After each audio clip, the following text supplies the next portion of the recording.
মৃত্যু আসবে তো এক মুহূর্তেই তোমার জীবনের সব স্পন্দন থামাই দিবে। আর হাত নড়বে না, আর পাও নড়বে না, আর চোখ মিলবে না, আর কান শুনবে না, আর জবান উচ্চারণ করবে না, আর কোনো দিন হাজার আইটেম তরকারির মাছের গোশতের স্বাদ এই জিহ্বাতে আর অনুভূত হবে না। এই পৃথিবীর সব আলো বাতাস থাকবে, রোদ উঠবে, বৃষ্টি আসবে, আলো হবে, অন্ধকার হবে, রাত হবে, দিন হবে, তুমি আর থাকবে না। এত লম্বা কবরের জিন্দেগি কেমনে পার হবেন বলেন তো? নূহ আলাইহিস সালামের জামানায় যারা মারা গেছে তারা আজ কত হাজার বছর কবরে পড়ে আছে। ইব্রাহিম আলাইহিস সালামের জামানায় যারা মারা গেছে তারা আজকে কতদিন কবরে পড়ে আছে। হ্যাঁ, আবু জেহেল আজকে কত বছর কবরে পড়ে আছে? 1450 বছর। নবীজি সাল্লাল্লাহু আলাইহি সাল্লাম এক বৃদ্ধ লোককে নবীজির জামানায় বলছিলেন যে, চাচা, হাসরের ময়দানে আমি আপনার হাত ধরে বলবো, মানে উনি বলতো, মুহাম্মদ, পরকাল হবে, হাসরের মাঠ হবে, আমার এটা বিশ্বাস হয় না। তো নবীজি বলছে, চাচা, আমি আপনার হাত ধরে হাসরের ময়দানে বলবো, আপনাকে মনে করাই দেব যে এই যে হাসরের মাঠ হইল নিসান, আমি জানি আপনার ওয়াদা দেব। হযরত ওমর রাদিয়াল্লাহু তাআলা আনহুর জামানায় রোম আর পারস্য বিজয়ের পরে ওই বৃদ্ধ লোক আল্লাহর রাসূলের সাহাবী ওমর, ওনার কাছে আয়েশা বলছে, ওমর, আমাকে কালেমা পড়াইয়া মুসলমান বানান। তো হযরত ওমর বললেন, কেন চাচা, আজ এতদিন পরে কালেমা পড়বেন? তো চাচা মুরব্বী বলতেছে, মুহাম্মদ আমারে দুইটা কথা কইছিল। একটা, আমি দুইটা প্রশ্নই করছিলাম মুহাম্মদ রে, বলছিলাম রোম আর পারস্য মুসলমানরা বিজয় করতে পারবে না, কারণ যারা ভাত খাইতো ভাত পায় না, তারা কেমনে রোম আর পারস্য বিজয় করবে? হ্যাঁ, আর হাসরের মাঠ হবে না। আমার চোখের সামনে রোম আর পারস্য তো বিজয় হলো, মুহাম্মদ বলছিল বিজয় হবে, এটা তো যেহেতু হয়েছে তাহলে আমার বিশ্বাস হয়েছে ওইটাও হইল, কাজেই আমাকে কালেমা পড়াও, কালেমা পড়াও।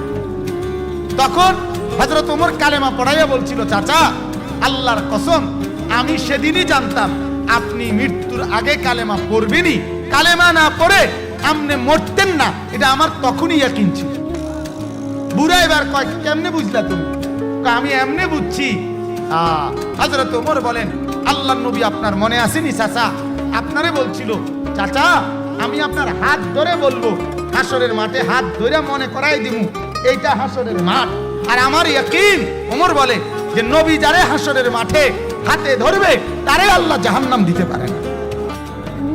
নওজোয়ান, তোমরা বুঝতেছো না, তোমরা মনে করছো এই নারী, ছবি, মোবাইল, এই মোটর সাইকেল, এই বন্ধুদের আড্ডা, এই রং তামাশা, কয়টা ভাত খাইলা আর ঘুম গেলা, আর পেশাব পায়খানা করলা, আর কতক্ষণ লজ্জাস্থানের চাহিদা, যৌন চাহিদা পূরণ করলা, যখন যা মন চায় নারী দেখলা, ছবি দেখলা, উলঙ্গ দৃশ্য দেখলা, জিনা করলা, বেবিচার করলা, মদ খাইলা, জুয়া খেললা, আর কিছুক্ষণ টাকা পয়সা রোজগার কইরা বাত মাছ চাল ডাল খাইয়া টাইয়া হুট্টা লাইলা, এরই নাম জীবন বিয়া? এরপরে আর কিছু নাই ভাই। তাইলে তো সেই জন্য প্রস্তুতি কোথা? আমি প্রায় বলি যে এটাও যেমন 4 কালারের পৃষ্ঠা, এটা কি সুন্দর সাজাইছে ডিজাইন করে, কিন্তু এই পৃষ্ঠা তো একদম খালি। আল্লাহ তাআলা বলে, বান্দা, মাটির উপরে তোমার ঘর কত সুন্দর করে সাজাইলা, মাটির নিচেও তো তোমার একটা ঘর আছে, সেই ঘরের নাম হচ্ছে কবর, সেটাও তো তোমারই ঘর বান্দা, ওই ঘরটা এরকম খালি রাখলা কেন? 3 ব্যক্তির জন্য জান্নাত হারাম। 1, মুদমিনু খামরিন, যে মদ খায়, নেশা করে, নেশাখোরের জন্য জান্নাত হারাম। নেশাখোর, মদখোর, গাঞ্জাখোর, ফুট্টাখোর, বাবাখোর, ডাইলখোর, এই জান্নাত তার জন্য হারাম।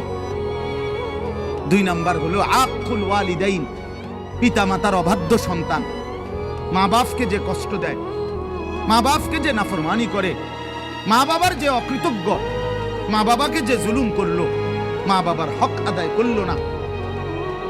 আল্লাহ রাসূল সাল্লাল্লাহু আলাইহি ওয়াসাল্লাম বলেন, জান্নাত তার জন্য হারাম। আর 3 নাম্বার, শুনতেছেন সবাই? সজাগ তো সবাই?